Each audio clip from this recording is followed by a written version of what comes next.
everyone, welcome back to my YouTube channel. My name is Kathy and today I'm so excited to do a demonstration of how to use the Close to My Heart markers that we're going to be carrying starting August 1st.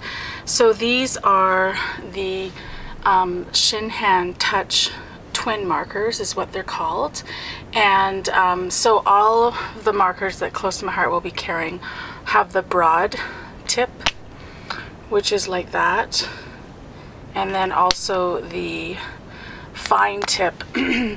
Now I've had some alcohol markers that are the Copic markers, and I use the brush tip ones, so I wasn't sure how I was going to feel about the pen tip, but I actually didn't mind it at all. So I'm going to zoom in, and this is a card that I showed in one of my previous videos that we made at convention. So I just decided I wanted to make a few more of these cards. They're really cute. So I'm going to just demo coloring this image. So this is called the Blooming Heart Flare. So it's just this little, we have some of these little stamps which are so great to just color for like little mini cards like this. So I really actually enjoy them. So I'm going to zoom in, and then I'm going to just talk through some of the coloring basics.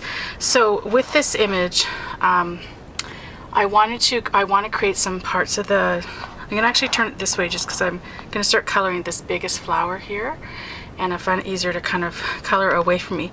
So the two colors that I'm going to be using for this image are the YR24 and the Y222. So the Marigold and golden yellow.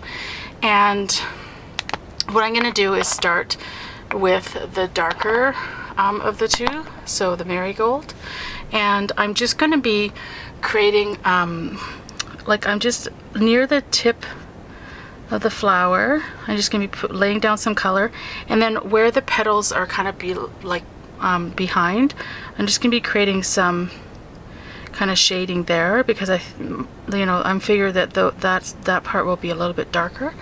So that's the first color, the Marigold. And then what I'm going to do with the second color is I'm going right over top and then beyond that color that I just laid down. So I'm just going right over top of it, and then I keep going beyond it. And what you're going to find is that it'll start to blend, and you can kind of go over the colors as much as you want. What I found with these markers in particular is that they're a bit more generous than some other markers that I used, where they don't kind of bleed outside the line when you're trying to blend the colors close to the edge of the image here. So so that's just once over with the two colors, but I'm going to create some more depth in here. So I'm just going to go back in with my darker color, and I'm going to be putting it down again, the places where I put it down initially, and then I'm going to go over it one more time with the lighter color, and I'm just going over where I just put that color down, and I'm flicking it a little bit beyond the color versus coloring it right to the tip of the petal, because I want that part to be even lighter. So if you do it like this, you're going to have that lightest part down you know, at the tip. So hopefully you can see that. And I'm just basically following the what I did for the like the actual card. So in this case I'm going to be using the Peony purple, so P282, and I'm going to show you how you can use one color and you don't have to use, you can still create some darker and lighter points by just using one color.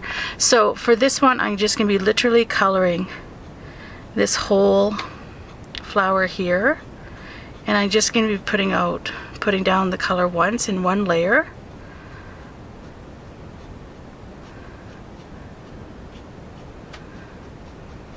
So you don't have to be too worried about at this point like which parts you want to be darker, because I'm going to be showing you how you kind of create that effect.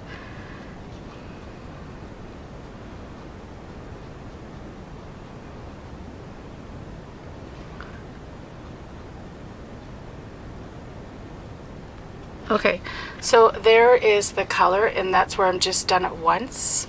Okay, so now that you got this color down just in one layer, what you're going to do is just put a second layer over just the parts that you want to be darker. So what I'm doing is I'm choosing to pick this inner kind of flower within the larger flower, and then I might just add a little bit where the last layer of petals is, just to create a bit more kind of a shadow there. So basically just using one color, I'm able to create like some depth in the color, in the shading, by using that one. So then in this case I just added a third layer just in that little kind of center flower. So that is not something else that you can do with these markers. I should mention at this point that you are going to get, well, you have the opportunity to get 24. We're going to be carrying 24 of the markers. There's more of that available, but for our purposes, this is the colors that close to my heart picked. So there's these 24 colors that coordinate with the colors in our lines, and then you also can get the Colorless Blender, which the Colorless Blender is set up to take color away, and I'll demonstrate that as well at the end of the video, how that one works.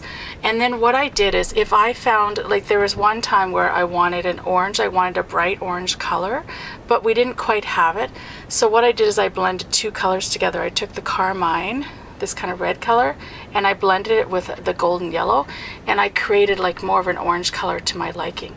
So that's the other thing you can do, is you can blend the colors right together over top of one another, and then you just increase your palette by that much more. So I'm going to continue coloring this little image here. So for this part of the card, we actually put two different colors together and kind of blend them together, which I thought was really cool. So I'm going to do that one next. So in this case, I'm going to turn it this way. Be working on this image here, and I'm taking the green, which in this case is called leaf green, and I'm just going to be coloring the stem like from the bottom up, and then adding a bit more there. And then I'm going to take the yellow, which is the golden yellow, and I use the fine, because this is such a small image, I just find it easier to use the fine tip, but for bigger images you're certainly welcome to use the broad tip.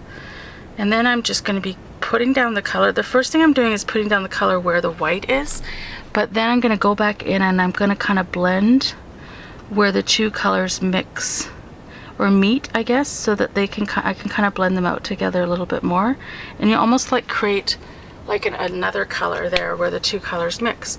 So that is that one. So for this one, we just used the Peony. And again, I'm just going to color the whole thing in one swipe here. And then I'm going to wait for it a little bit, and then I'll probably go back in and do some darker shading. So I'm going to do this little flower down here that kind of similar to the other one, and I'm just going to put the green and the yellow in here again.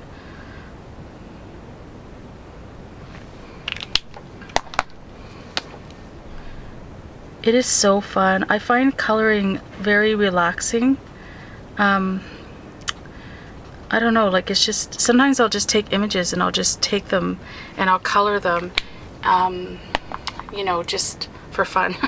And then I'll add them to my cards later on, wherever they coordinate with. So you can kind of get lost in it. So for the leaves on this this image, I picked the two different colors of green, a darker green and then the leaf green.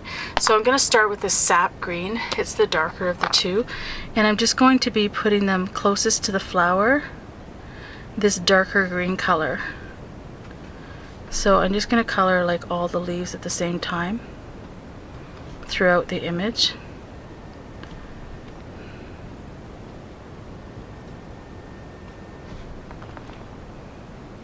And for these little guys, like when they're quite small, you know, you don't have to worry too much about getting it like everywhere.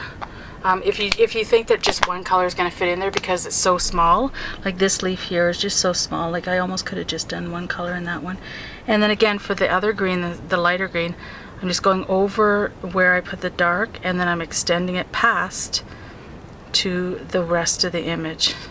So what I find when you do that is it blends where the two colors meet, and then it adds just the one lighter color above it, so you create that kind of shading.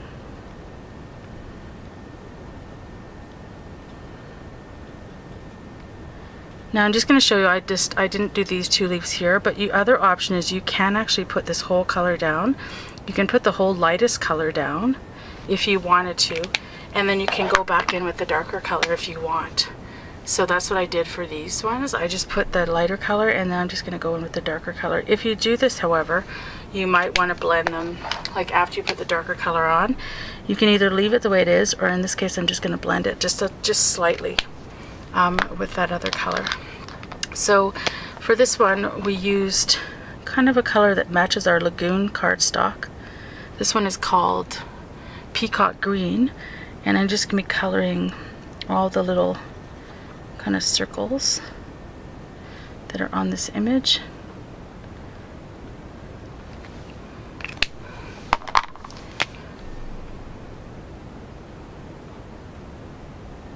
These little guys here are just one color. You know, they're so small that it doesn't, you know, it's not really, I wouldn't kind of go to town and kind of create some shading in there just because they're so small. So just pick the one color that you want and shade these little guys in.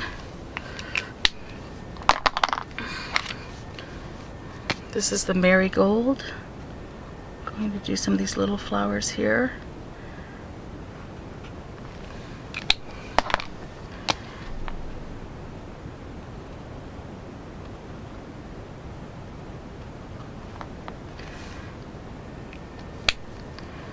Okay, now for this other large flower here, this one here, I'm going to be coloring it with the yellows again, and there's kind of like, what I'm doing is these petals are kind of, there's kind of two together, so I'm just going to create, I'm going to put the Marigold on the one side and then the lighter one on the other side where there's the two petals, like that.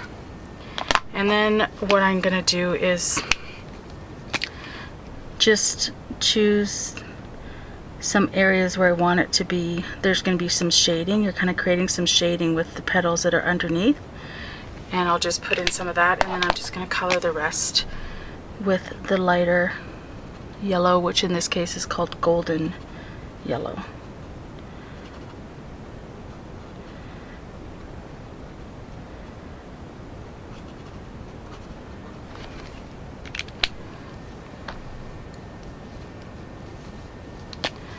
Okay, and then this is also going to be a yellow one.